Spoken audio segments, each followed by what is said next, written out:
আমার চাচাতো বোন বিয়ের আসর ছেড়ে অন্য একটা ছেলের সাথে পালিয়েছে।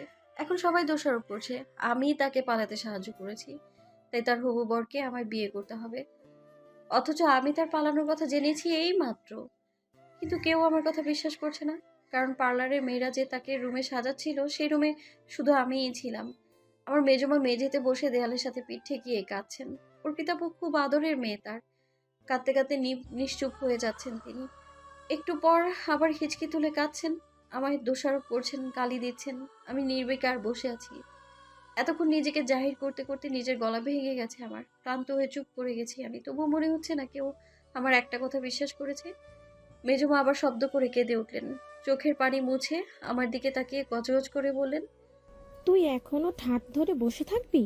এত জেদ তোর? এত এতবার জিজ্ঞেস করার পরও বলবি না অর্পা কোথায়, কার সাথে গেছে ও? আমি জানি না তোমার মেয়ে কোথায়, কার সাথে গেছে। যখন কিছু জানিই না তখন উত্তর দেব কোত্থেকে আমি?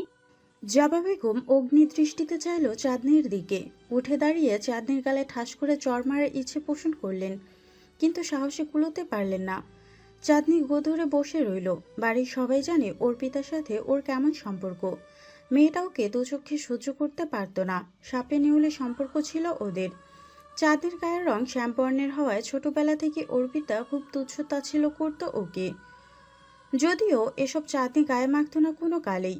বাড়িতে যেমন অর্পিতার অধিকার ছিল, সমান অধিকার চাঁদনিরও ছিল। আর চাঁদনি নিজের অধিকার নিয়ে সবসময় খুব সতর্ক।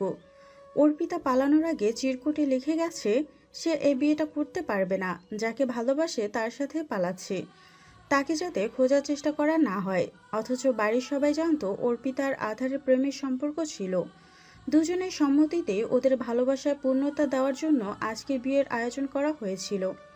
কিন্তু অর্পিতা পালিয়ে গেল। জবা বেগম তবুও মেয়ের দোষ দেখতে পাচ্ছেন না। যখন চাঁদনির অনন্য কাজিনদের থেকে জানা গেল অর্পিতাকে সাজানোর সময় সে রুমে শুধু চাঁদনি ছিল, তখন তিনি চাঁদনিকে কথা শোনানোর খুব সুন্দর সুযোগ পেলেন। এ দুমা মেয়ের ওকে নিয়ে কী সমস্যাটা তা চাঁদনি আজ পর্যন্ত বুঝতে পারল না। বাইরে পদচারণের শব্দ শোনা গেল। শিকদার বাড়ির ৩ কর্তা কক্ষে এসে ঢুকলেন। তাদের দেখে জবা বেগম উঠে দাঁড়ালেন। মাথার ঘোমটা টানার কথা ভুলে এলোমেলো পায়ে স্বামীর কাছে গিয়ে বললেন, অর্পার কোনো খোঁজ পেয়েছো? আমার মেয়েটা কোথায়? আরমান শিকদার অসহায় দৃষ্টিতে তাকালেন স্ত্রীর পানে, যার অর্থ অর্পিতার খোঁজ পায়নি তারা। জবা বেগম আবার কাঁদতে শুরু করলেন। চাঁদনি নিঃসহায়ের মতো বসে আছে। সবার উপর খুব অভিমান জমেছে ওর। না জেনে কিভাবে বকাবকি করলো। সবাই মেজুমার কথা বিশ্বাস করলো, কেউ ওর কথা একবারও শুনল না। আরমান শিকদার অসহায় দৃষ্টিতে বড় ভাইয়ের দিকে তাকিয়ে বললেন, আদার কোথায়? খুব রেগে আছে নিশ্চয়ই। অপূর্ব শিকদার গম্ভীর স্বরে বললেন, ড্রাইভিং রুমে চুপচাপ বসে আছে। অথচ তার এখন ভাঙচুর করার কথা, সবার সাথে রাগারাগির করার কথা, জঙ্গলের মতো চিল্লাফাল্লা করার কথা। খুব বেশি রাগী আর জেদি সে। কিন্তু এর একটাও আধার করছে না। তার হবু বউ পালিয়েছে, যার সাথে বিয়ের আগে প্রেমের সম্পর্ক ছিল তার। অথচ সে নিষ্ঠুপ, অল্প সুখে কাতর, অধিক সুখে পাথর। চাঁদনি মাথা নিচু করে বসে আছে। কারো একটা কথারও ওর কানে ঢুকছে না। আরমান শিকদার অসহায় গলায় বললেন, এখন কি করব? এত আত্মীয়। স্বজন, সবাইকে কি জবাব দেব?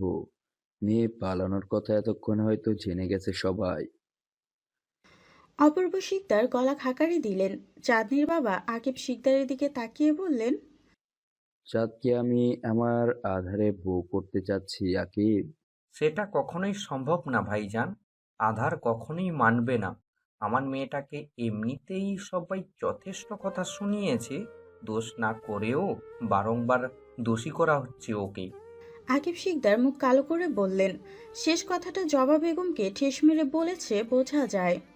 আধার অবশ্যই মানবে, মানতে ওকে হবেই। এটা পরিবারের সম্মানের বিষয়। চাঁদনি হ্যাঁ না বলা পর্যন্ত সম্মতি দিতে পারছি না। আকিব শিকদারের কথার প্রেক্ষিতে সবাই চাঁদনির দিকে তাকালো। মুখ ফুলিয়ে খাটের উপর বসে আছে ও। বাচ্চাদের মতো পা দুটো দোলাচ্ছে। চাঁদনির মুখে এতক্ষণে কথা ফোটে। বিমর্ষরে আওড়ায়, তোমার সুদর্শন ছেলে আমার মতো কালীকে বিয়ে করবে না বড় বাবা। এমনিতেই উঠতে বসতে আমার গায়ের রং নিয়ে খোঁটা দেয় আমায়। আমি যদি এই দুনিয়ার শেষ নারী হই, তবু তোমার ছেলে আমায় বিয়ে করতে রাজি হবে না। অপূর্ব শিকদার সাফাই গিয়ে বললেন, কেন নিজেকে এরকম বলছিস আম্মা? তুই খুব সুন্দর, বিশ্বাস কর। ঢাকা যাওয়ার পর থেকেই ওর মতিভ্রম হয়েছে, জানিসই তো। নয়তো আগে এমন তো করতো না। সেটাই তো ভয়। তোমার ছেলে খুব মডার্ন হয়ে ফিরে এসেছে। মানুষকে মানুষ বলে গণ্যই করে না। আমাকে তো গেও ভূত ছাড়া কথাই বলে না। এত কিছুর পর যদি আমি তাকে বিয়ে করি, তাহলে সে ভাবে আমার আত্মসম্মান নেই। ছ্যাঁচড়া আমি। তখন সে আমায় পদে পদে অপমান করার রসিদ পেয়ে যাবে। চাঁদের একগুঁয়ে জবাব। অপূর্ব শিকদার অসহায় দৃষ্টিতে তাকালেন আকিব শিকদারের দিকে। তিনি পড়লেন মাইন্ডের চিপায়, একদিকে বড় ভাই, আরেকদিকে মেয়ে। অপূর্ব শিকদার অনুরোধ করলেন ভাইয়ের কাছে চাঁদনিকে বোঝাতে। এবারে দীর্ঘশ্বাস ফেললেন তিনি, বললেন, আধারকে গিয়ে বলো কথাটা। চাঁদনিকে রাজি করানোর দায়িত্ব আমার। কিন্তু আধার যদি উল্টাপাল্টা কিছু করে বা আমার মেয়েকে অপমান করার চেষ্টা করে, তখন কিন্তু খুব খারাপ হবে বলে দিলাম। অপূর্ব শিকদার সম্মতি দিয়ে বেরিয়ে গেলেন। জবা বেগম রাগে ফোঁসফোঁস করছেন। আধারের সাথে চাঁদনির বিয়ে হবে এ বিষয়টা কিছুতেই তিনি মানতে পারছেন না। তার মেয়ের বর, ঘর সবকিছু চাঁদনির হবে এটা ভাবতেই চাঁদনির গলা টিপে দিতে মন চাচ্ছে তার। ধূপধাপ পা ফেলে বেরিয়ে গেলেন তিনি।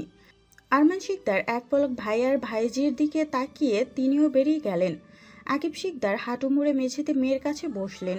ওর হাত দুটো নিজের হাতের মুঠোয় নিয়ে বললেন, আধারকে বিয়ে করবি আম্মা?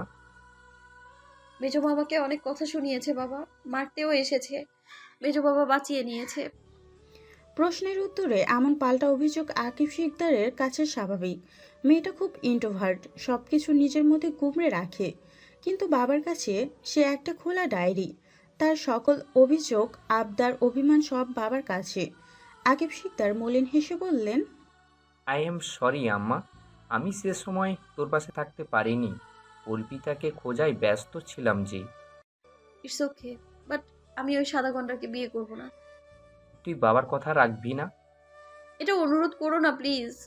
আধার অনেক ভালো ছেলে আম্মা। জানি, কিন্তু তার জন্য আমি ভালো মেয়ে না, কারণ আমি কালো। আমার আম্মা খুব সুন্দর। মিথ্যে সান্ত্বনা দিও না, খুব গায়ে লাগে। আকিব শিকদার অসহায় দৃষ্টিতে চাইলেন। চাঁদনি চোখ ফেরালো। ও দুর্বল হয়ে যাচ্ছে, মানুষটা সবসময় ওকে দুর্বল করে দেয়। আকিব শিকদারের কথার জালে শেষমেশ বাধ্য হয়ে রাজি হলো চাঁদনি। বাড়িতে অবিবাহিত বা বিবাহিত উপযুক্ত মেয়ে বলতে শুধু চাঁদনি আছে। এখন মান সম্মান বাঁচানোর জন্য ও ছাড়া ওর বাপ চাচা আর কাউকে খুঁজে পায়নি। চাঁদনিরও আর কিছু করার ছিল না।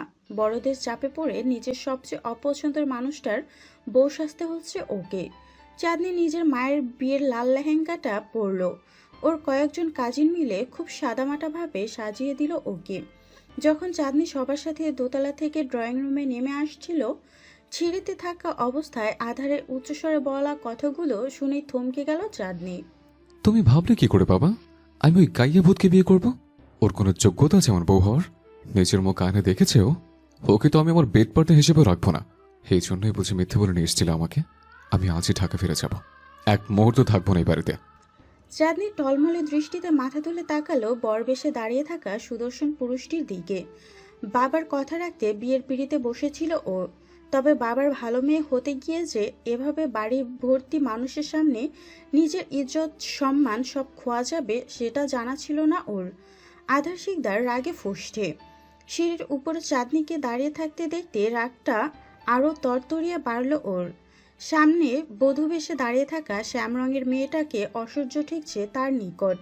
নিজের স্ট্যান্ডার্ডের ব্যাপারে বরাবরই কনসার্ন থাকা আধার শিকদার নাকি বিয়ে করবে অজপাড়া গায়ের এই কালো মেয়েটাকে? রুচিতে ধরবে ওর?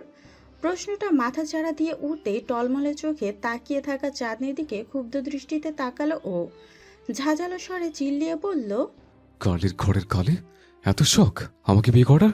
নিজের মুখ আয়না দেখেছিস? তোকে দেখলে বমি আসে আমার। বামন হয়ে চাঁদে হাত ধরে স্বপ্ন দেখিস?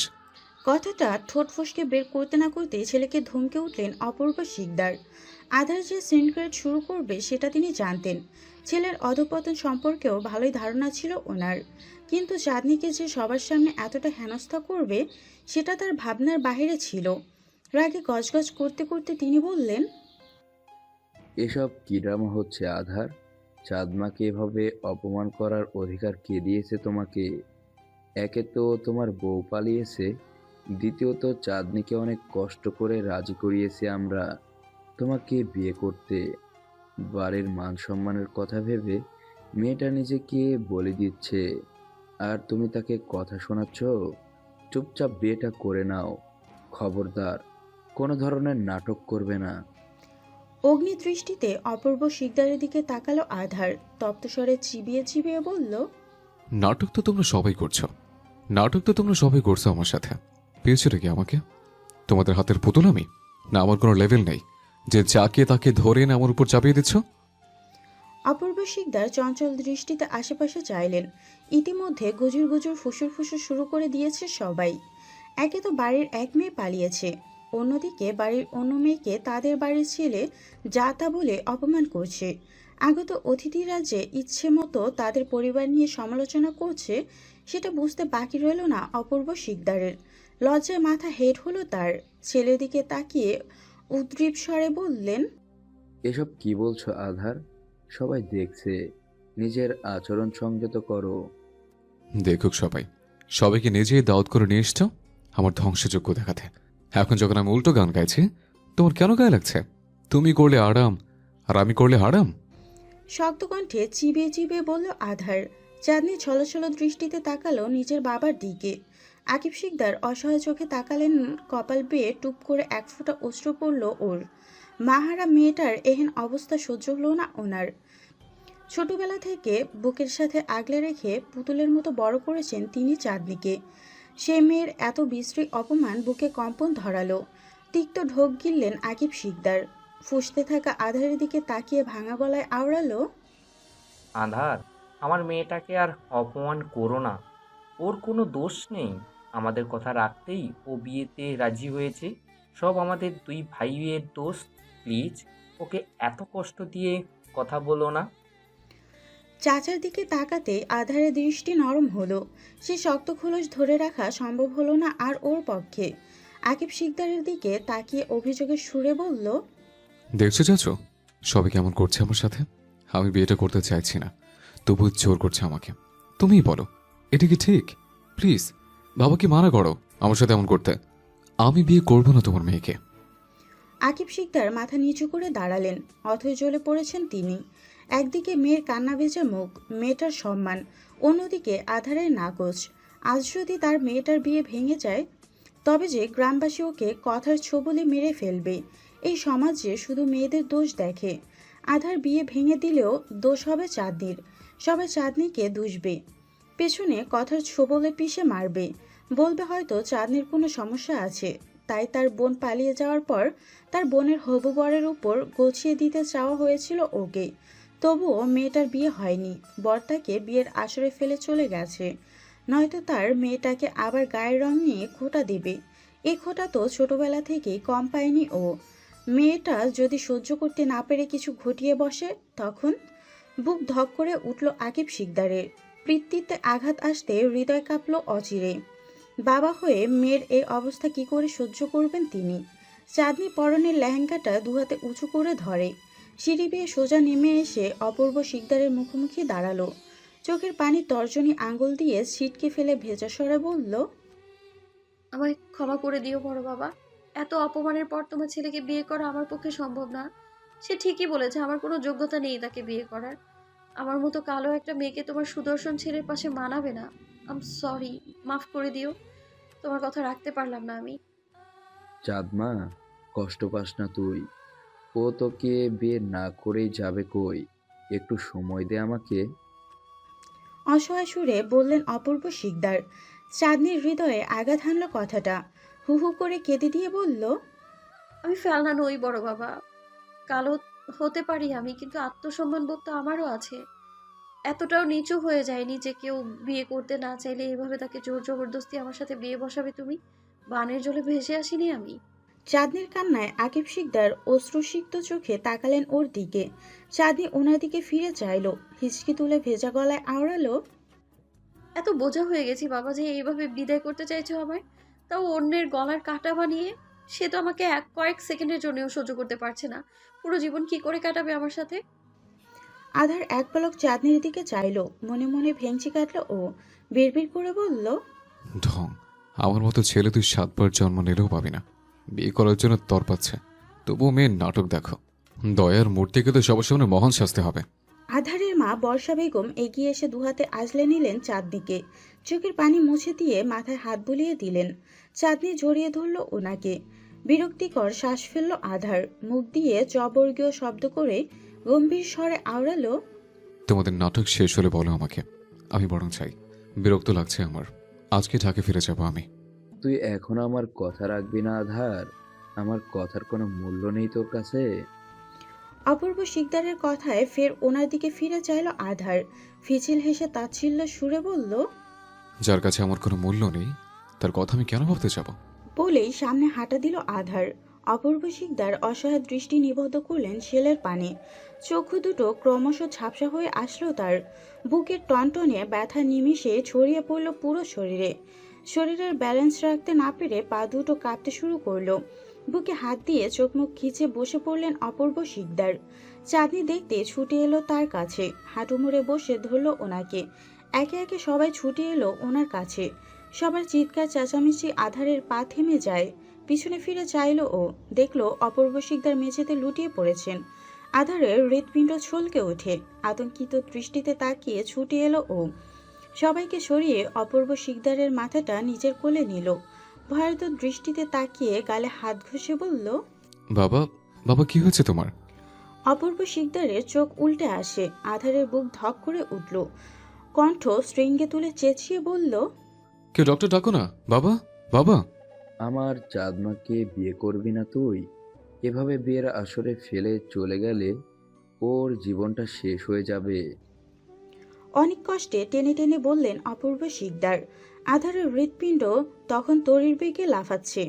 একাধারে বাবা বাবা করে ডেকে যাচ্ছে ও। অপূর্ব শিকদার বহু কষ্টে আবার প্রশ্ন ছুড়লেন ছেলের উদ্দেশ্যে। আধার চোখ বন্ধ করে বড় বড় শ্বাস ফেলল। অপূর্ব শিকদারের মাথায় হাত বুলিয়ে দিয়ে শান্ত করার চেষ্টা করে বলল, চুপ করো বাবা, প্লিজ চুপ করো। হাইপার হয়ে যাচ্ছ তুমি। আগে বল, তুই বিয়ে করবি কি না? অকল পাথরে পড়ল আধার। আশেপাশে অসহায় দৃষ্টি বুলিয়ে আবার চিৎকার করে বলল, ডক্টর আসছে না কেন এখনো? আমার প্রশ্নের উত্তর দে, নয়তো আমি মরেও শান্তি পাবো না। আহাজারি করে বললেন অপূর্ব শিকদার। চোখ দুটো কিয়ৎক্ষণ বন্ধ করে মেলল আধার। নিজের বাবার আহাজারি সহ্য হলো না ওর। পলক ঝাপটে হড়বড় করে বলল, করবো বিয়ে, তুমি যাকে বলবে তাকে বিয়ে করবো। ডক্টর এসে অপূর্ব শিকদারের চেক আপ করে গেছেন। জানিয়ে গেছেন অতিরিক্ত টেনশন সহ্য করতে পারেননি। আগে থেকে যেহেতু ওনার হার্টে প্রবলেম ছিল, তাই অতিরিক্ত হাইপার হওয়ায় ওনার জন্য ভালো না। ভাগ্যক্রমে আজ তিনি বেঁচে গেছেন, অতটা আঘাত হয়নি। তবে ওনাকে যাতে সর্বদা চিন্তামুক্ত রাখা হয়। অনেকটা সময় কেটে গেছে। অপূর্ব শিকদারের এখন খানিকটা ভালো লাগছে। আধার এখনও জড়িয়ে ধরে বসে আছে তাকে। ভয়ে আতঙ্কে ঘেমে নিয়ে একাকার অবস্থা ওর। পরিবারের সবাই, আগত অতিথিরা সবাই ঘিরে দাঁড়িয়ে আছে তাকে। অপূর্ব শিকদার পিটপিট করে চোখ খুললেন। সোফার উপর থেকে ভারী মাথাটা তোলার চেষ্টা করলেন। আধারের খেয়ালে আসতেই অশান্ত হয়ে উঠল ও। তড়িঘড়ি করে বলল, বাবা, ঠিক লাগছে তোমার? তুই বলছিস চাঁদমাকে বিয়ে করবি, এখন তোর কথা রাখার পালা। নিম্নস্বরে বললেন অপূর্ব শিকদার। আধার কপালে ভাঁজ ফেলে তাকালো, ব্যগ্রস্বরে বলল, উফ, এক কথা কতবার বলবা? যতক্ষণ না বিয়ে করতে বসবি ততক্ষণ। কথার খেলাপ করবি না আধার, নয়তো আমার মোড়া মুখ দেখবি। বাবা। চিল্লে উঠল আধার। মুখ ছোট করে বসলেন অপূর্ব শিকদার। আধার এক পলক তাকালো ভয়ে জুবুধুবু হয়ে আকিব শিকদারের পাশে দাঁড়িয়ে থাকা চাঁদনির দিকে। নাকটা সিটকে তুলে এগিয়ে এলো ও। শক্ত করে চাঁদনির হাত আঁকড়ে ধরে টলি ব্যাগের ন্যায় টেনে নিয়ে গেল ওকে স্টেজের দিকে। হিস্ট্রে স্টেজে তুলে ছুঁড়ে মারলো ওকে সোফার উপর। গলা উঁচিয়ে ডাকলো কাজী সাহেবকে। ডাক শুনতেই কাজী সাহেব দ্রুত পায়ে উঠলেন স্টেজে। আধার ক্রোধান্বিত স্বরে গলার স্বর উঁচিয়ে বলল, এক্ষুনি বিয়ে পড়ান কাজী সাহেব, এই মুহূর্তে বিয়েটা হবে। আমি তোমাকে বিয়ে করবো না দাদা ভাই। চাঁদনির কান্না ভেজে কণ্ঠ কানে বাজতেই পেছনে ফিরে তাকালো আধার, ভ্রুকুচকে বলল, কি বললি? আমি তোমায় বিয়ে করব না। কেন করবি না? কারণ তুমি আমাকে না পারতে বিয়ে করছো, মন থেকে করছো না। ব্যঙ্গ করে বিকট শব্দে হাসল আধার। চাঁদনি অবাক দৃষ্টিতে তাকালো। ওর মতো কালো মেয়েকে বিয়ে করার শোকে কি ছেলেটা পাগল হয়ে গেছে? নয়তো যে ছেলে এতটা সময় রেগে আগুন ছিল, সে ছেলে এখন গা কাঁপিয়ে হাসছে। অনেক কষ্টে নিজের হাসি থামালো আধার। চাঁদনির অবাক দৃষ্টির দিকে তাকিয়ে তাচ্ছিল্য করে বলল, অ্যাটিটিউড দেখাচ্ছিস তাই না? ওই যে প্রথমে রিজেক্ট করেছিলাম, সেটার প্রতিশোধ নেওয়ার জন্য চেষ্টা করছিস। কিন্তু তোর তো সেই ক্ষমতা নেই রে আমাকে রিজেক্ট করার। নিজের মুখ আয়নায় দেখে নিজের অবস্থান জেনে তারপর আমার পাঙ্গা নিতে আসবি। আমাকে যে বিয়ে করছিস পারছিস, সেটা তো সাত কপালের ভাগ্য। নেহাত বাবুর এই অবস্থা, তাই বিয়ে করতে বাধ্য হচ্ছে তোকে। নয়তো আমাদের বাড়ির ড্রাইভারটাও তোকে বিয়ে করতে রাজি হবে না, কারণ তার গায়ের রং তোর চেয়ে 10 গুণ উজ্জ্বল। বিমূঢ় দৃষ্টিতে তাকিয়ে থাকলো চাঁদনি। ভেজা টকটকে গাল দুটো নিমিষে লজ্জায় অপমানে লাল হয়ে উঠল। প্রতি উত্তর করতেও যেন ভুলে বসলো ও। আধার ফের তাগাতে দিয়ে বলল, কাজী সাহেব, আপনি আপনার কাজ শুরু করুন। চাঁদনি নাকচ করার সময়টুকু পেল না। আধারের বিশ্রী অপমানে সে ইচ্ছে বা শক্তি দুটোই হারিয়ে গেল ওর। একে একে স্টেজে এগিয়ে আসলো সবাই। আধারকে হতভম্ব করে দিয়ে এতক্ষণ চোখ দুটো টেনে খুলতে না পারা অপূর্ব শিকদারও দিব্যি হেঁটে এলেন। আধার আশ্চর্য দৃষ্টিতে ভঙ্গুর পাথর হয়ে তাকিয়ে থাকলো তার দিকে। অপূর্ব শিকদার আসতে তাগাদে দিলেন জলদি বিয়ে পড়ানোর জন্য। স্তব্ধ বিমূঢ় হয়ে দাঁড়িয়ে থাকা আধারের দিকে চোখ পড়তেই আমতা আমতা করে হাসলেন তিনি। আধারের মেজাজ সপ্তমে চড়ল। অপূর্ব শিকদারের দিকে অগ্নিদৃষ্টিতে তাকিয়ে চিবিয়ে চিবিয়ে বলল, বাহ, সুস্থ হয়ে গেছে এত জলদি। আমি তো ভেবেছিলাম কয়েকদিন বিছানা ছেড়ে উঠতে পারবে না। দুহাত উপরে তুলে নাটকীয় ভঙ্গিতে বললেন অপূর্ব শিকদার। ক্রোধান্বিত আখিতে তাকিয়ে থাকলো আধার। শানিত স্বরে বলল, ভাবছি তোমাকে ঢালিউডে ভিলেন চরিত্রে ভর্তি করিয়ে দেব। ওই যে নায়কের বাপ চৌধুরী সাহেব থাকে না, সে চরিত্রে। নাটক তো দেখি ভালোই পারো। দাঁত দেখিয়ে হাসলেন তিনি। কাজী সাহেব বিয়ে পড়ানো শুরু করলেন। আধারকে কবুল বলতে বলতে সেকেন্ড গড়াগড়িয়ে 3 কবুল বলে দিল সে। এবার কাজী সাহেব কনের কথা চাঁদনিকে কবুল বলতে বলল। চাঁদনি এক পলক আকিব শিকদারের দিকে তাকালো। আকিব শিকদার অপরাধী দৃষ্টিতে তাকালেন ওর দিকে। চাঁদনি মনে মনে নিজের মৃত্যু মাকে স্মরণ করলো। তবে সে সময়টুকু ধৈর্য ধরতে পারল না আধার। দৃষ্টি নত করে রাখা চাঁদনির দিকে তাকিয়ে থমকে উঠে বলল, কি রে, তুই আবার অ্যাটিটিউড দেখাচ্ছিস? কবুল বলতে এত সময় লাগে? আধারের বাজখাই কণ্ঠে ভয়ের চোটে ধরফরিয়ে কবুল বলল চাঁদনি। 3 কবুল বলতেই আধার উঠে দাঁড়ালো। কোনো দিকে না তাকিয়ে সোজা স্টেজে ছেড়ে চলে গেল। পেছনে রেখে গেল স্তব্ধ হয়ে বসে থাকা বয়োজ্যেষ্ঠ মানুষগুলোকে, সাথে লাল লেহেঙ্গা পরিহিত একটি মেয়ে, নববধূ, যে চোখে হাজারো স্বপ্ন নিয়ে এই জায়গাটিতে এসেছিল। আধারের নামে কবুল বলেছিল। তার স্বপ্ন চূর্ণ বিচূর্ণ হয়ে ভেঙে যাওয়ার দায়ভার কি হনহনিয়ে চলে যাওয়া পুরুষটি নিবে? কক্ষের অবস্থা বেহাল। সুনামি বয়ে গেছে জানো। দরজার সাথে পিঠ ঠেকিয়ে সিটিয়ে দাঁড়িয়ে আছে চাঁদনি। ভয়ে বুক কাঁপছে। একটু আগেই ওর কাজিনরা মিলে আধারের কক্ষে ঢুকিয়ে দিয়েছে ওকে। তবে কক্ষের অবস্থা কেমন তা বর্ণনায় বাকি রাখে না। ড্রেসিং টেবিলের কাজ ভেঙে ফুলদানির ভাঙা টুকরো ছড়িয়ে ছিটিয়ে পড়ে আছে মেঝেতে। ছেঁড়া কুশনের তুলো মেঝেতে বিছানো। কারো আগ্রাসী ভয়ঙ্কর রাগ যে সুন্দর কক্ষটার উপর দিয়ে বয়ে গেছে তা অনুভব করতেই শিরদাঁড়ায় শীতলতা বয়ে গেল চাঁদনির। সুন্দর কক্ষটি ধ্বংসস্তূপে পরিণত হয়েছে যেন। কক্ষের যে অবস্থা হয়েছে, একটু পর যে চাঁদনির এ অবস্থা হবে না তার কি গ্যারান্টি? কক্ষের মালিক নিজের পছন্দের কক্ষের এ অবস্থা করতে পারলে তাহলে তার মতো অপছন্দের কি হাল করবে? ব্যালকনি থেকে কথা শব্দ ভেসে আসছে। চাঁদনি বুঝলো আধার ওখানেই আছে। তবুও এসব ভাঙা জিনিস মারিয়ে সামনে যাওয়ার সাহস হলো না ওর। আধারের কথা থেমে গেছে। গটগট করে কক্ষে ঢুকেছে ও। চাঁদনির হৃৎপিণ্ডের ধুকপুকানি চূড়ান্ত হলো। বাইরে থেকে শোনা যাচ্ছে ওর হৃৎপিণ্ডের লাফানোর শব্দ। আধার কক্ষে আসতেই ওকে দেখে থেমে গেল। হাতে মোবাইল ধরা। চাঁদনিকে দেখতে মোবাইলটা ছুঁড়ে মারল বিছানার উপর। দ্রুত পায়ে চাঁদনির কাছে এগিয়ে এলো আধার। চাঁদনির বাহু আঁকড়ে ধরে ঠাস করে দেয়ালের সঙ্গে বাড়ি খাওয়ালো। চাঁদনির মনে হলো ওর মেরুদণ্ড হয়তো মরমর করে ভেঙে গেছে। আধার গলা চেপে ধরল ওর। হিসিয়ে বলল, বেয়াদব, এত শখ আমাকে বিয়ে করার? আমাকে পেয়েছিল গলায় ঝুলতে, যে গায়ের রং আর কেউ বিয়ে করতো না তোকে, তাই পরিবারের সবাই মিলে আমার উপরে গুছিয়ে দিয়েছে। চাঁদনির শ্বাস বন্ধ হয়ে এলো, চোখ উল্টে আসলো, টু শব্দ করলো না ও। ছেড়ে দেওয়ার আকুলতাও জানালো না। চাঁদনির অবস্থা দেখে আধার নিজে ছেড়ে দিল ওকে। কাশতে কাশতে দেয়ালে পিঠ ঠেকিয়ে বসে গেল চাঁদনি। দু আঙুল দিয়ে চিন্তিত ভঙ্গিতে কপালে স্লাইড করলো আধার। শক্ত গলায় বলল, অর্পিতা কোথায়? কার সাথে পেয়েছ? মেজমা বলল তুই সাহায্য করেছিস ওকে। এটা কি সত্যি? উত্তর দে। যদি এটা সত্যি হয় তোকে চিন্তা কবর পুঁতবো আমি। এসব আগে থেকে প্ল্যান ছিল তোর, তাই না? অর্পিতাকে পালাতে সাহায্য করে আমার সাথে বিয়ে করতে বসছিস। জানতিস আর কারোর উচিতে ধরবে না তোকে, তাই ছলাঘলা করে আমাকে বিয়ে করার জন্য বড়দের টোপ হিসেবে ব্যবহার করলি। চাঁদনি দেয়ালের সাথে পিঠ ঠেকিয়ে মেঝেতে বসে আছে। বুকে হাত দিয়ে জোরে জোরে শ্বাস নিচ্ছে মেয়েটা। আধার এক দৃষ্টিতে তাকিয়ে থাকলো চাঁদনির দিকে। মেয়েটার অবস্থা দেখে একটুও কষ্ট হচ্ছে না ওর, উল্টো পৈশাচিক আনন্দ হচ্ছে বুকের ভেতর। আর একটু কষ্ট দিতে পারলে ভালো লাগতো। আধারের এসব ভাবনার মাঝে আচমকা উঠে বুকের উপর দুহাতে ধাক্কা বসালো চাঁদনি। দুপা সরল আধার, অবাক হতেও ভুলে গেল যেন ও। একাধারে ফুঁসছে চাঁদনি, চোখ দুটো লাল হয়ে আছে, সাথে কোটর অশ্রুর উপস্থিতি। কাঁপতে কাঁপতে বলল, নিজেকে কি মনে করেছো তুমি? সুন্দর একটা চেহারা আছে বলে যাই নয় তাই বলবে আমায়? হ্যাঁ, আমি কালো মানছি, হ্যাঁ মানছি, আমি দোষ করেছি, আমি কালো হয়ে জন্ম নিয়ে। এই সমাজে কালোদের ভালোভাবে বেঁচে থাকার তো কোনো অধিকার নেই।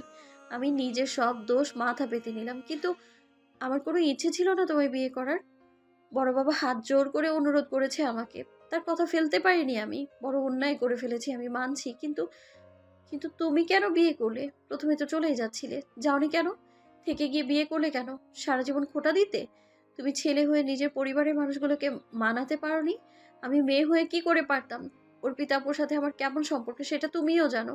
সে আমায় দুই চোখে সহ্য করতে পারে না, অথচ সে থেকেই কিনা আমার থেকেই কিনা সাহায্য নেবে সে।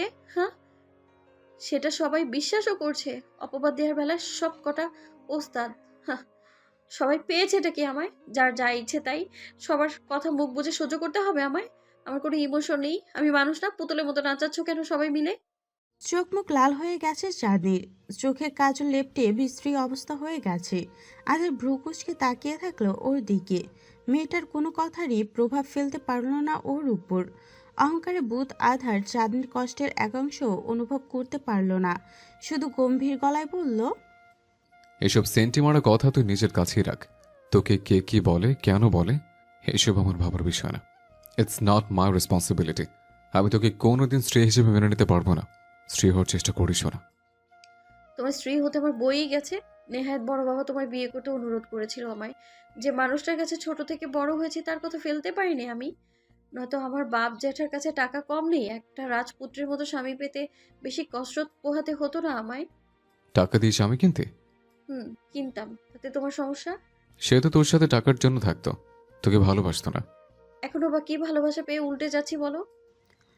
নিষ্প্রভ দৃষ্টিতে তাকিয়ে থাকলো আধার, দীর্ঘশ্বাস ফেলে বলল, এই রুমে থাকবে?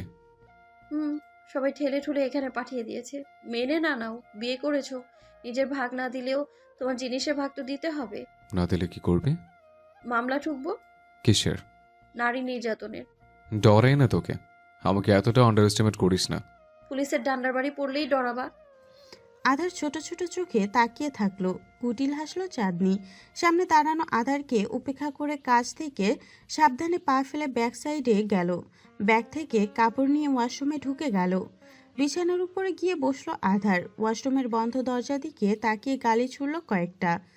লেহেঙ্গা বদলে একটা বাদামি রঙের সুতির থ্রি পিস পরে আসলো চাঁদনি। আধার তখনও বিরস ভঙ্গিতে বেডের উপর বসেছিল। চাঁদনি দাঁড়িয়ে থাকলো, হাত কষলে নিজের অস্বস্তি জানান দিল। আধারের দিকে তাকিয়ে আইঢাই করে বলল, আমি কোথায় ঘুমাবো? যেখানে মচ্ছে শুয়ে পড়। আমার থেকে জিজ্ঞেস করছিস কেন? তোর প্যান পানানে বিরক্ত লাগছে আমার। মুখ বাঁকালো চাঁদনি। কিছুক্ষণ দাঁড়িয়ে থেকে দাঁত দিয়ে নখ কাটলো। পরক্ষণেই ধপ করে শুয়ে পড়ল বিছানার এক পাশে। আধার এক পলক চাইল ওর দিকে, ভ্রুকুচকে বলল, এখানে শুবি তুই? তুমি তো বললে যেখানে মন চায় শুতে। তোর সাথে এক বিছানা ঘুমোতে পারবো না আমি। তাহলে মেঝেতে শুয়ে পড়ো, বিছানার নরম বেড ছাড়া ঘুমোতে পারি না। Bad night. তোমার সাথে কোনোদিন গুড নাইট হবে বলে মনে হয় না আমার। হামি তুলে বলল চাঁদনি। বিরক্তিকর দৃষ্টিতে তাকিয়ে থাকলো আধার। চাঁদনি ভেংচি কেটে লেপ মুড়ি দিয়ে শুয়ে পড়ল। দীর্ঘশ্বাস ফেলল আধার। চাঁদনি থেকে এক হাত দূরত্ব রেখে বিছানার এক সাইডে শুয়ে পড়ল। আবার উঠে বসে ব্যালকনিতে চলে গেল। আজ খুব বিশ্রীভাবে ইগো হাট করেছে অর্পিতা। আধার যে ওকে খুব ভালোবাসতো এমন না, পছন্দ করত। সুন্দর ছিল মেয়েটা, নিজে আধারের সাথে চিপকে থাকতো সব সময়। অপছন্দ করার কোনো কিছুই ছিল না। আর আধার বরাবরই সুন্দরের পূজারী। কিন্তু আজ খুব রাগ হচ্ছে ওর অর্পিতার উপর। বিয়ে না করলে আগে বলে দিত, বা বিয়ের আগে লাঙের সাথে পালিয়ে যেত। অর্পিতা ওর সাথে চিপকে থাকা দেখে সবাই ভেবেছিল অর্পিতা ওকে ভালোবাসে। আধার নিজেও এমনটাই কল্পনা করেছিল। কেউ যে ওকে রিজেক্ট করতে পারে আধার সেটা বিশ্বাস করতে পারে না। নিজের উপর খুব কনফিডেন্ট ও। কিন্তু অর্পিতা ওকে বিয়ে না করার জন্য পালিয়ে গেল। এর চেয়ে বড় রিজেক্ট আর হয় না, হতে পারে না। যে ইনভিজিবল থাপ্পড় মেয়েটা মারল ওকে, তা সুদে আসলে ফেরত দেবে ও। আধারের আফসোস নেই অর্পিতা পালানোতে। এমন হাজারটা সুন্দরীকে ও নিজেই পেছনে পাগল বানিয়ে ঘোরাতে পারে। বাট ওই মেয়ের জন্য অমন আমাবস্যার মতো কালীকে বিয়ে করতে হলো ওর। বাপ চাচা কি ভেবেছে অমন কাইলানির নাম চাঁদনি রেখেছিল কে জানে। বন্ধু মহলে তার মুখ দেখানোর অবস্থা নেই। এই বউ নিয়ে তো আধার ওদের সামনে যেতেই পারবে না।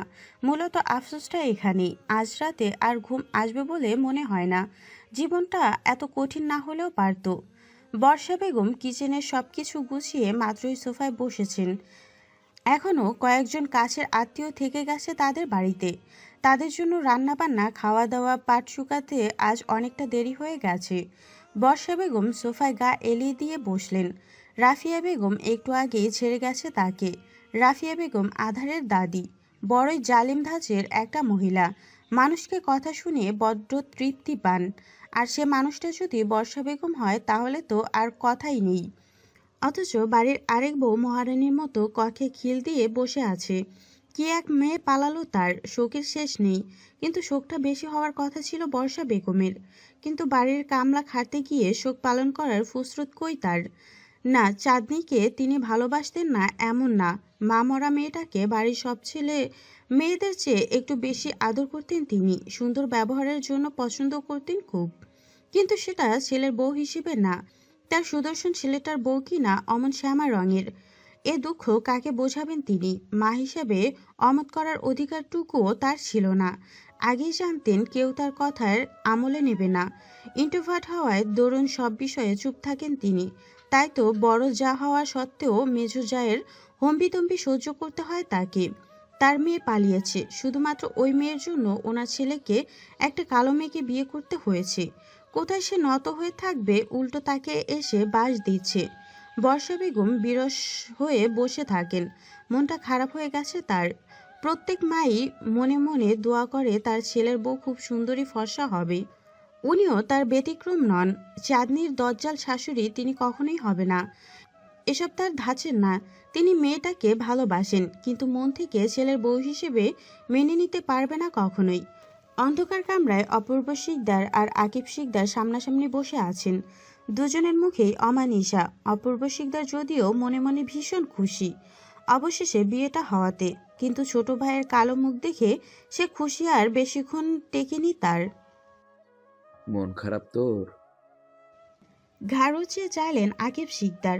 অপূর্ব শিকদার কপালে ভাঁজ ফেলে তাকিয়ে আছেন। দীর্ঘশ্বাস ফেললেন আকিব শিকদার। বিমর্ষ স্বরে বললেন, নিজেকে বড়ই ব্যর্থ বাবা বলে মনে হচ্ছে ভাইয়া। মেয়ের এত অপমানের পরও প্রতিবাদ করতে পারিনি। তার সাথে বিয়ে দিয়েছি যে। আমার মেয়েটাকে এভাবে ভরা আসরে যাই নয় তাই বলেছি। আমি রাগ করিনি আধারের উপর।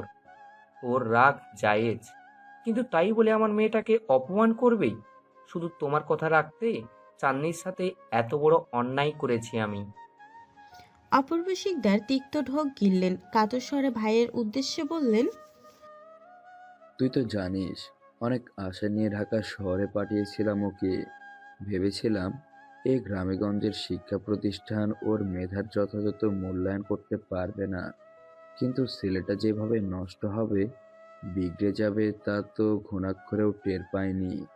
শহরে গিয়ে নেশার, নারী সঙ্গের আসক্ত হয়েছে। মেয়েটা শুধু পড়ালেখায় না, অন্য কত জায়গা আছে খরচ করেছে, তা আমার মুখে উচ্চারণ করতে বাজছে। জানি আমি চাঁদ মায়ের সঙ্গে অপরাধ করছি, দোষ করেছি অর্পিতা আর আধার, অথচ শাস্তি পেল আমার নিরীহ মেয়েটা। কিন্তু আমি জানি আকিব চাঁদনি ছাড়া আমার আধারের জন্য আর কেউ পারফেক্ট হতো না। ওমু আধারের জন্য চাঁদনিকেই পছন্দ করেছিলাম, কিন্তু অর্পিতার সাথে ওর সম্পর্ক জানার পর সিদ্ধান্ত থেকে সরে আসি। কিন্তু কাল যখন নিজের ইচ্ছে পূরণ করার একটা সুযোগ পেলাম, আমি সেই সুযোগ হাতছাড়া করতে চাইনি। ও ছাড়া যে আমার ছেলেটাকেও সুপথে ফিরিয়ে আনতে পারতো না। আধার আমার হাতের বাইরে চলে গেছে রাকিব, একমাত্র চাঁদমাই পারে ওকে শুধরাতে।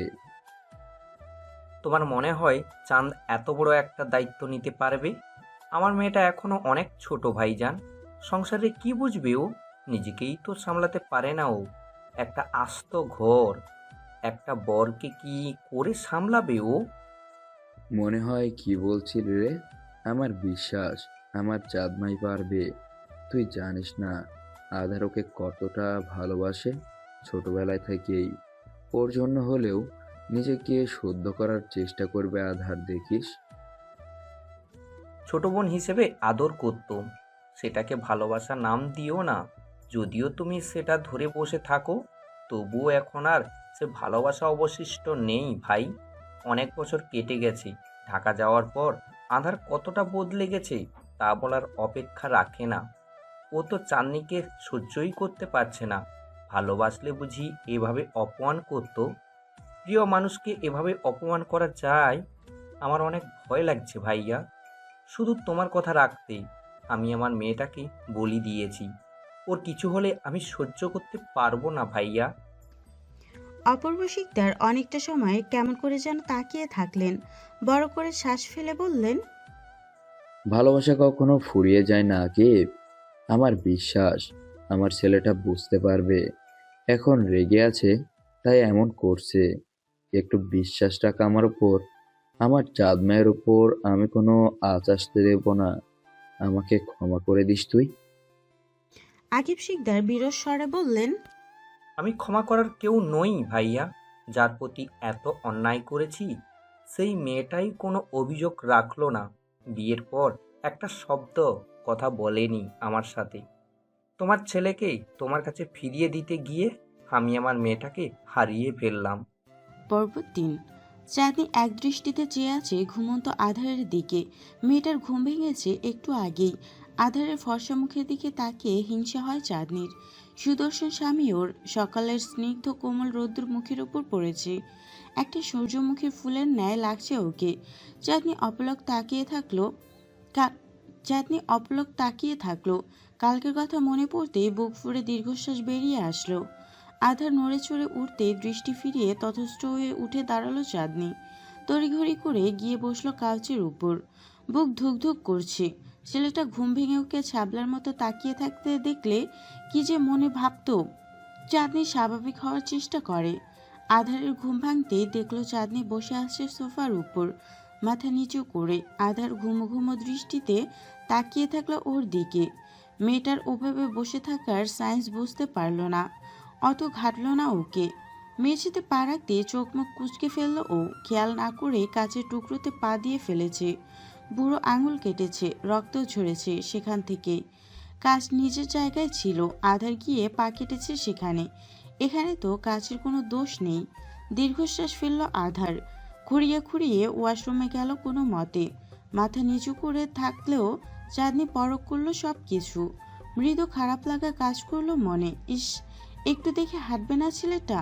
ওয়াশরুম থেকে বেরোতেই আধার দেখলো চাঁদনি নেই কক্ষে। হয়তো নিচে গেছে মেয়েটা। সিঁড়ি বেয়ে গটগটিয়ে নিচে নামলো আধার। ডাইনিংয়ে আসতেই শোনা গেল বর্ষা বেগমের কণ্ঠ। রাফিয়া বেগমের কক্ষের দরজা ধাক্কাচ্ছে তিনি। রাফিয়া বেগম আধারের দাদি। কাল থেকে বৃদ্ধার দরজার খিল দিয়ে কক্ষে বসে আছে। ছেলেদের উপর বেজায় ছুটে আছেন তিনি। আসলে তিনি চাননি চাঁদনির সাথে আধারের বিয়ে হোক। তার অমন সুদর্শন নাতির সাথে কালো অপয়া মেয়েটার কোন দিক দিয়ে মানাবে, তারও মন সুদর্শন নাতির সাথে কালো অপয়া মেয়েটার কোনো দিক দিয়ে মানাবে না। এই নিয়ে পুরোপুরি বিয়ের বিপক্ষে ছিলেন তিনি। ছেলেদের প্রস্তাব নাকচ করে তাদের অনেকভাবে বোঝানোর চেষ্টা করেছেন বিয়েটা ভেঙে দিতে, কিন্তু ছেলেরা তার কথা আমলে নেননি। সেই নিয়ে ভীষণ ক্ষেপে আছেন বৃদ্ধা। চাঁদনিকে রাফিয়া বেগম ছোটবেলা থেকে ভীষণ অপছন্দ করতেন, একমাত্র কারণ গায়ের রং। চাঁদনির মা রুবাইয়া বেগম যখন গর্ভবতী ছিলেন তখন তিনি ভেবেছিলেন ছেলে হবে, আধারের মতো আরেকটা নাতি হবে তার, কিন্তু হলো নাতনি। তার উপর মেয়েটার ওর পিতার মতো দুধে আলতা গায়ের রং না, শ্যামলা কালো ত্বকের ভিড়ে মেয়েটার মায়াবী মুখ চোখে পড়ল না তার। মেয়ে হতে হবে রূপবতী অপ্সরা, নয়তো কিসের মেয়ে। কালো মেয়েদের বেঁচে থাকার চেয়ে মরে যাওয়া ভালো। এই সুন্দর পৃথিবীতে অমন কালোদের বেঁচে থাকার দরকার কি? এমনিতেই তার মেয়ে পছন্দ না, তার উপর কালো মেয়ে তো একেবারেই না। তাই আধার আর অর্পিতা তার চোখের মণি হলেও চাঁদনি ছিল চোখের বালি। বর্ষা বেগম দরজায় ধাক্কা দিয়ে বারবার বেরোতে বলছেন তাকে। তার কক্ষটা নিচতলায়। বন্ধ দরজার দিকে তাকিয়ে দীর্ঘশ্বাস ফেলল আধার। চেয়ারের উপর বসে একাধারে খেয়ে যাচ্ছে চাঁদনি। আশেপাশে কি হচ্ছে তাতে মেয়েটার কিঞ্চিত ভ্রুক্ষেপ নেই বললেই চলে। অন্য চেয়ারে জবা বেগম বসা, ওনারও এসব নাটক নিয়ে কোনো মাথা ব্যথা নেই। দুদিন পরপরই রাফিয়া বেগম এসব নাটক করে থাকেন, নতুন কিছু না। কাল রাতে মেয়ের টেনশনে কিছু খায়নি সে। সকালে উঠে তার পেট তাকে জানান দিল খিদের কষ্ট মেয়ের পালিয়ে যাওয়ার কষ্টের চাইতেও অনেক গুণে বেশি। আধের গটগটিয়ে এগিয়ে গেল রাফিয়া বেগমের কক্ষের সামনে। সে যাওয়ার পরপরই আকিব আর অপূর্ব শিকদারও এলেন। একটু পর আরমান শিকদারকেও আসতে দেখা গেল। আধার দরজায় বাড়ি দিল কয়েকবার, দাদিমা দাদিমা বলে ডাকলো কয়েকবার। নাতির কথা ফেলতে না পেরে রাফিয়া বেগম খট করে দরজা খুললেন। আধারের চিন্তিত মুখ দেখে জড়িয়ে কেঁদে দিলেন, বিলাপ করে বললেন, এই বাড়িতে আমার কোনো দাম নাই রে দাদু ভাই, কেউ আমারে মানুষ বললেও মনে করে না। গতকাল থেকে দরজা বন্ধ কইরে বসে আছি, কেউ একবার ডাকলো না পর্যন্ত। ওই পোড়ামুখীকেই বিয়ে করছিস তুই, তাই না? মাথায় হাত বুলিয়ে দিয়ে বৃদ্ধাকে শান্ত করার চেষ্টা করলো আধার। অনেক ভুলিয়ে ভালিয়ে খাবার টেবিলে নিয়ে গেল। নাতির কথা কোনো কালেই ফেলেন না রাফিয়া বেগম, তাই আধারের কথা অনুযায়ী গেল খাবার টেবিলে। চাঁদনিকে গিলতে দেখে মুখ বাঁকালেন। আধারের দিকে তাকিয়ে অভিযোগ ছুড়ে বললেন, দেখছস কেমন অপয়া, বাড়ির সবাই আমারে কেমন করে ডাকাডাকি করলো, কিন্তু মাইয়াটা গিলতেই আছে, হতসারি। জবা বেগমকে তিনি চোখেও দেখলেন না, অথচ সেও ওই জায়গায় বসে খাচ্ছিল। আধার কিছু বলল না, চেয়ার টেনে বসালো রাফিয়া বেগমকে, নিজেও বসলো পাশের চেয়ারে। বর্ষা বেগম সবাইকে খাবার পরিবেশন করলেন। আকিব শিকদার বসতে গিয়ে এক পলক তাকালেন মেয়ের দিকে। মেয়ে তার মনোযোগ দিয়ে খেতেই আছে, বাকি কোনো কিছু চিন্তা আপাতত তার নেই। দীর্ঘশ্বাস ফেললেন তিনি। আধার খাওয়ার মাঝে সবাইকে উদ্দেশ্য করে বলল, আজকে ঢাকা ফিরে যাব। এই এসেছিস কদিন হলো? হ্যাঁ, আজকেই চলে যাবি? বিয়ের কাজে তো তোকে দেখার সুযোগই পেলাম না আমি।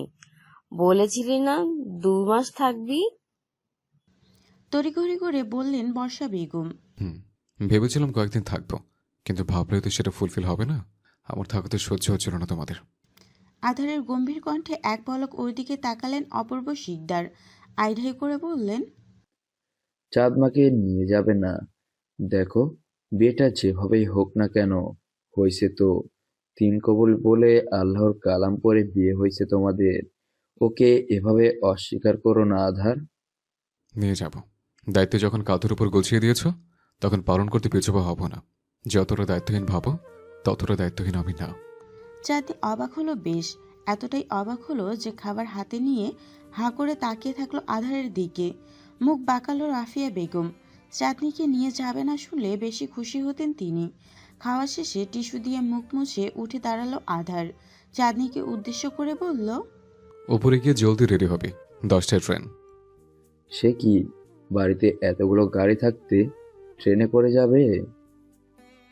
অপূর্ব শিকদার বললেন। তাচ্ছিল্য করে হাসলো আধার। শ্লাষাত্মক স্বরে বলল, তোমার বাড়ির কোনো কিছু নিজের প্রয়োজনে ব্যবহার করব না আমি। কাল কি করেছো আমার সাথে বলিনি এখনো। পরক্ষণে চাঁদনির দিকে তাকিয়ে বলল, জলদি খা না রে ভাই, জলদি খা না রে ভাই। এত কিসের খাওয়া খাচ্ছিস বলবি? সে কখন থেকে খেয়ে যাচ্ছিস? উঠোনে দাঁড়িয়ে আছে শিকদার বাড়ির সকলে। বাড়ির 2 ছেলে মেয়ে আজ ঢাকা পাড়ি দিবে। আধার ফর্মাল ড্রেস আপে রেডি হয়ে আছে, কিন্তু চাঁদনির নামার কোনো নাম নিশানাও নেই। বিরক্তিতে চোখ মুখ কুঁচকে আছে আধার। সে কতক্ষণ থেকে দাঁড়িয়ে আছে, ও পা ব্যথা হয়ে গেছে, কিন্তু চাঁদনির টিকিটারও খোঁজ নেই। এভাবে তো ট্রেনও মিস হয়ে যাবে। অনেকটা সময় পেরোনোর পর চাঁদনি নামলো। আধার গিয়ে গাঁটটা মারলো ওর মাথায়, নাক ফুলিয়ে বলল, বাথরুমে বসে গু খাচ্ছিলে, এত সময় লাগে কেন রেডি হতে? উত্তরে মুখ বাঁকালো চাঁদনি। কেউ খেয়াল না করলেও আকিব শিকদার খেয়াল করলেন। চাঁদনির মুখ লাল হয়ে আছে, চোখ ফুলে গেছে, কেঁদেছে মেয়েটা। আকিব শিকদারের বুক ভার হয়ে আসে। ধীর পায়ে হেঁটে চাঁদনির সামনে দাঁড়ান তিনি। চাঁদনি মাথা নিচু করে ফেলে। আকিব শিকদার নম্র স্বরে শুধায়, তোমার আম্মুর রুমে ছিলে এতক্ষণ? উত্তর দিল না চাঁদনি। অক্লিস্টে ঢোক গিলেন আকিব শিকদার। মেয়েটার কথা বলছে না তার সাথে। তিনি কথা বলতে গেলেই কেমন উপেক্ষা করছে তাকে। চান আমার বাচ্চা, তাকা আমার দিকে। চাঁদনি নিষ্প্রভ দৃষ্টিতে তাকিয়ে থাকলো নিজের বাবার দিকে। আকিব শিকদার কান্নাগুলো ঠেলে আসলো। নিজেকে সামলানোর শক্ত দেখানোর চেষ্টা করলেও পারল না। চাঁদনির হাত ধরে কেঁদে ফেললেন। অশ্রুসিক্ত দৃষ্টিতে তাকিয়ে বললেন, আমার আম্মা, আমি তোর ভালো বাবা হতে পারিনি, মাফ করে দিস আমাকে। নয়তো মৃত্যুর পর রুবাইয়ার সাথে দৃষ্টি মেলাতে পারবো না। চাঁদনির দৃষ্টি টলে না, অনুভূতি শূন্যের ন্যায় তাকিয়ে থাকে ও। শুধু বলে, এত বোঝা হয়ে গিয়েছিলাম বাবা তোমার উপর, যে এখন আরেকজনের উপর বোঝা বানিয়ে দিলে। এটাই ছিল শেষ কথা। বাবা আর বড় বাবার সাথে আর টু শব্দ করেনি চাঁদনি। শুধু বর্ষা বেগম আর আরমান শিকদারের সাথে কথা বলে গাড়িতে উঠল চাঁদনি। জবা বেগম ওদের বিদায় দিতে আসেনি। অপূর্ব শিকদারও অনেকবার সরি বললেন চাঁদনিকে, নিজের খেয়াল রাখতে বললেন। আদর শুধু অবাক হয়ে দেখলো সবাইকে। কেউ একবার ওর কাছে ক্ষমা চাইল না, অথচ সবচেয়ে বেশি ভুক্তভোগী ছিল ও। চাঁদনির কাছে ক্ষমা চেয়েছে, ব্যাপারটা খালাস। হিংসায় পরিপূর্ণ হলো আধারের বুক। চাঁদনি যে ওর বাপ চাচার খুব আদরের সেটা জানার কথা, তবে ওকে যে এভাবে অবহেলা করবে সেটা জানা ছিল না আধারের। আধার গাড়িতে ওঠার আগে আকিব শিকদার এসে জড়িয়ে ধরলেন ওকে। মলিন হাসলো আধার। এই মানুষটাকে ও নিজের সবটুকু দিয়ে ভালোবাসে। বাবার সাথেও এতটা বর্নিং নেই ওর, যতটা চাচুর সাথে আসে। আকিব শিকদার ছাড়লেন ওকে, ভাঙা গলায় বললেন, আমার মেয়েটাকে দেখে রেখো আধার, ওর কোনো দোষ নেই। ওর গায়ে কোনোদিন একটা ফুলের টোকাও লাগতে দিইনি আমি। আমাদের রাগ ওর উপর ঝেড়ো না, কথা দাও দেখে রাখবে ওকে। দিলাম কথা। স্টেশনে পৌঁছে গাড়ি থেকে নামলো দুজনে। চাঁদনি আধারের পিছু পিছু এগিয়ে চলে। টিকিট কাউন্টারের দিকে 2টো টিকিট কাটলো আধার। কুলি ওদের ব্যাগপত্র বহন করলো। আর কিছুক্ষণের মধ্যে ট্রেন এসে থামবে। আধার ঘড়ি দেখলো কয়েকবার। চাঁদনি পুলকিত দৃষ্টিতে তাকালো আশেপাশে। এই প্রথমবার ট্রেনে চড়বে ও। ফিলিংসটা অন্যরকম। বাপদাদার অঢেল টাকা থাকলেও বাড়ি আর স্কুলের গণ্ডি ছাড়া আর কোথাও পা রাখা হয়নি চাঁদনির। সে আজ ঢাকা যাবে। চাঁদনি শুনেছিল ঢাকা শহর অনেক সুন্দর। অগাধ ইচ্ছে ছিল শহরটি দেখার। এভাবে অযাচিতভাবে ইচ্ছেটা পূরণ হয়ে যাবে চাঁদনি ভাবেনি কোনোদিন। মুহূর্তের মধ্যেই বিকট শব্দে ট্রেন এসে থামল। চাঁদনি দুপা পিছিয়ে আধারের বাহু আঁকড়ে ধরে। ক্ষণকাল পর আধার ছাড়িয়ে নেয় নিজেকে, গম্ভীর স্বরে বলে, ঠিক আছিস তুই? ভয় পেয়েছিস? ঢোক গিলে ডানে বায়ের মাথা নাড়ালো চাঁদনি।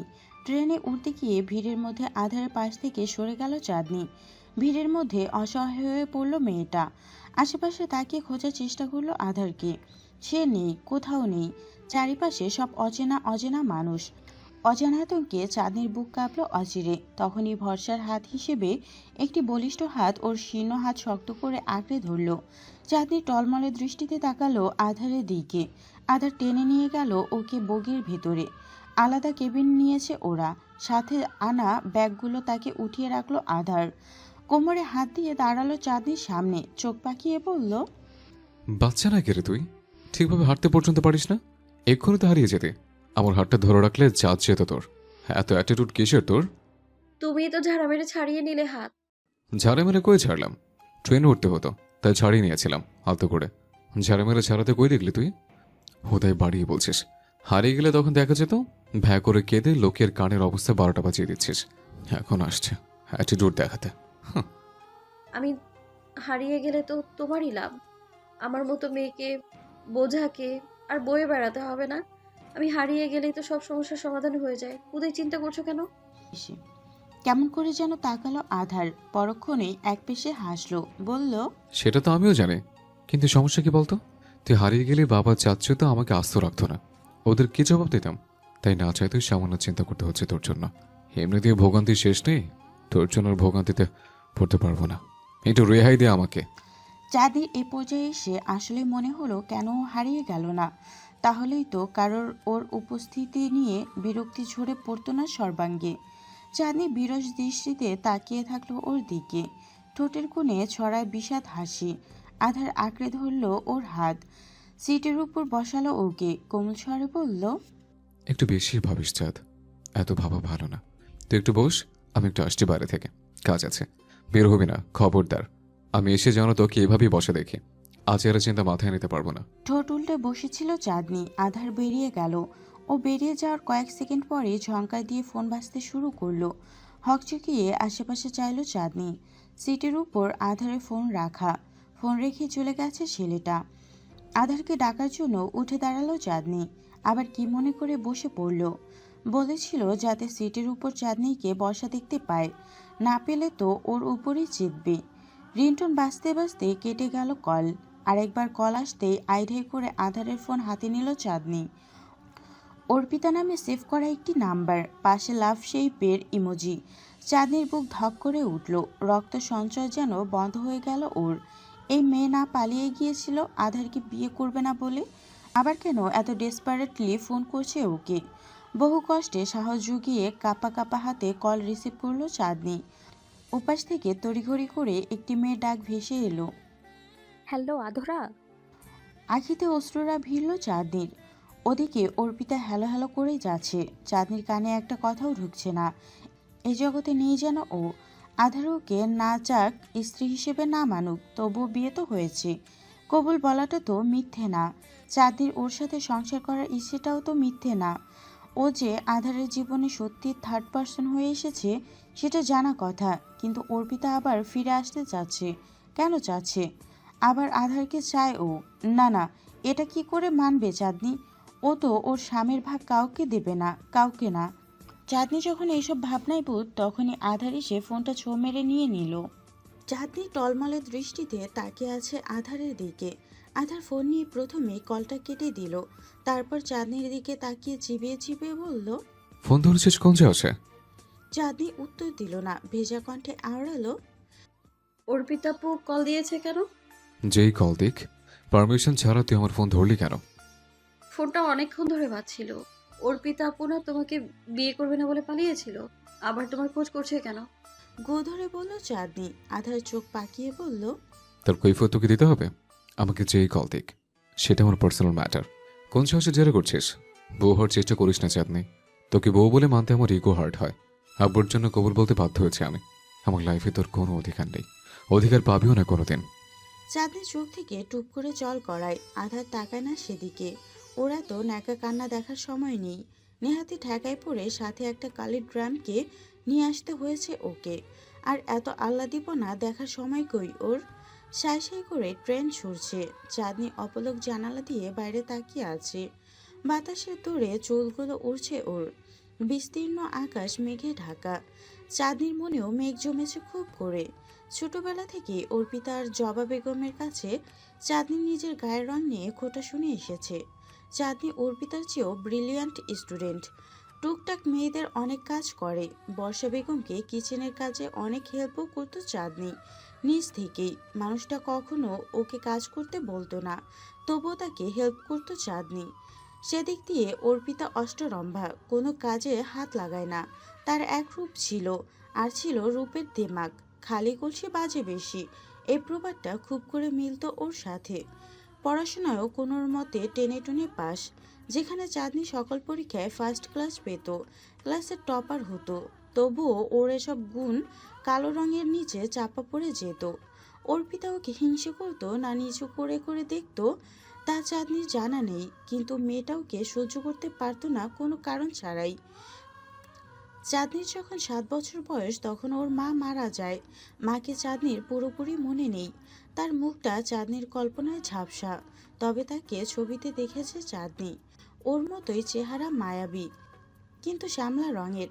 বড়দের কাছে শুনেছিল ওর বাবা ওর মাকে ভীষণভাবে ভালোবাসতো, তাই তো ওনার মৃত্যুর পর দ্বিতীয় বিয়ের কথা চিন্তাও করেনি। চাঁদনিকে নিয়ে পুরোটা জীবন কাটিয়ে দিয়েছে। কিন্তু আধার তো ওকে কখনোই ভালোবাসবে না। আধার এতটা বদলে গেল কেন? মানুষটা তো এমন ছিল না। ছোটবেলায় ওদের বর্নিং খুব ভালো ছিল। চাঁদনির কোনো বন্ধু ছিল না, ওর একমাত্র বন্ধু ছিল আধার, যে চাঁদনিকে ফিল করাতো খুব স্পেশাল, খুব দামি। আধার যখন ঢাকায় চলে যাচ্ছিল চাঁদনি সেদিন খুব কেঁদেছিল। আধার ওর চোখের পানি মুছে দিয়ে বলেছিল সে কখনো চাঁদনিকে ভুলে যাবে না, ওখান থেকে ফোন করবে। চাঁদনি যখন মন চায় তখন কথা বলতে পারবে তার সাথে। আধার যখন অপূর্ব শিকদারের ফোনে কল করত চাঁদনি তার পাশে গিয়ে দাঁড়িয়ে থাকতো, আশা নিয়ে বসে থাকতো আধার চাঁদনিকে খুঁজবে। আধার সত্যি বলতো, চাঁদ কোথায় বাবা, ওকে একটু দাও তো। চাঁদের খুশি তখন দেখেন কে।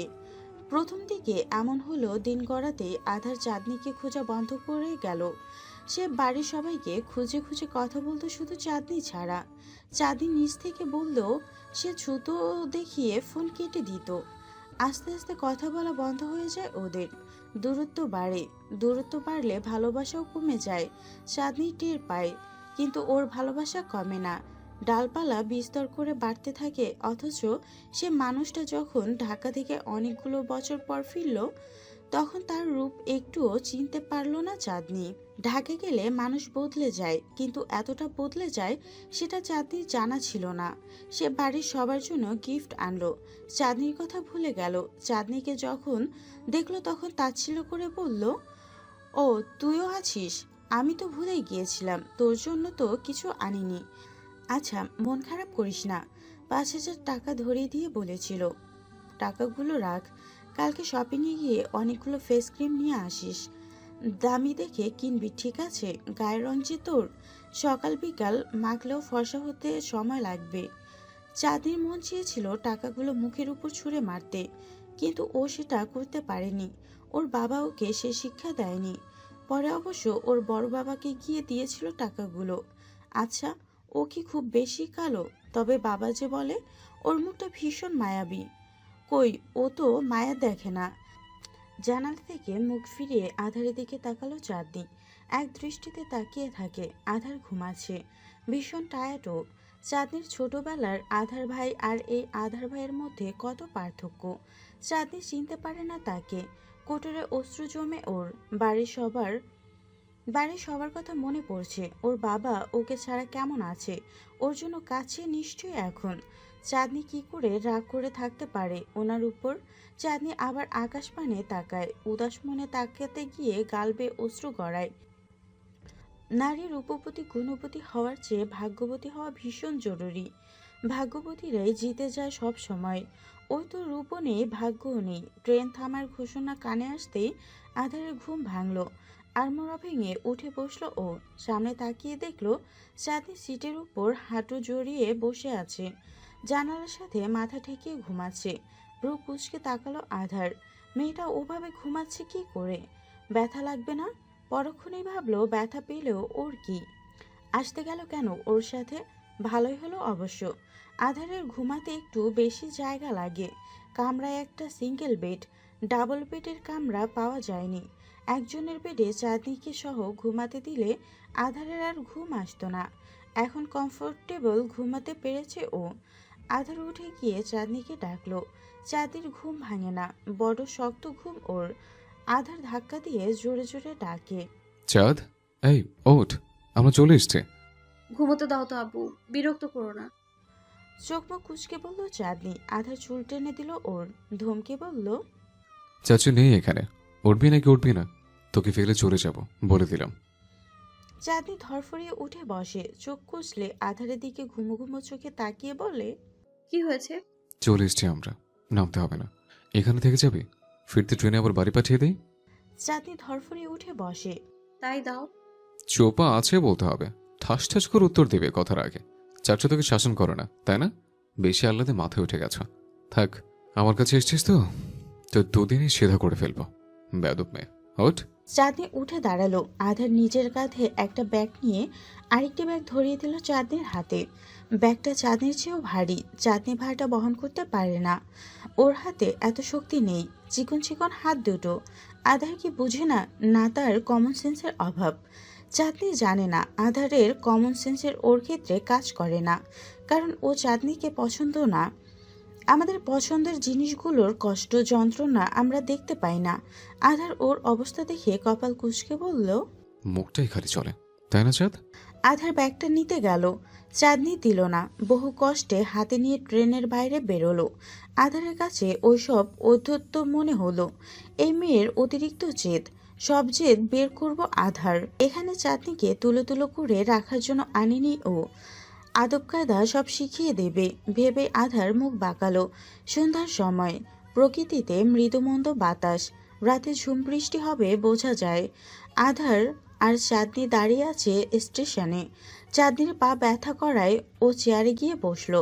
আধার ফোন করছে কাউকে। চাঁদনি বলল, হ্যালো বন্ধুরা, পরবর্তী পার্ট খুব তাড়াতাড়ি আসবে, তো সবাই অপেক্ষায় থাকো।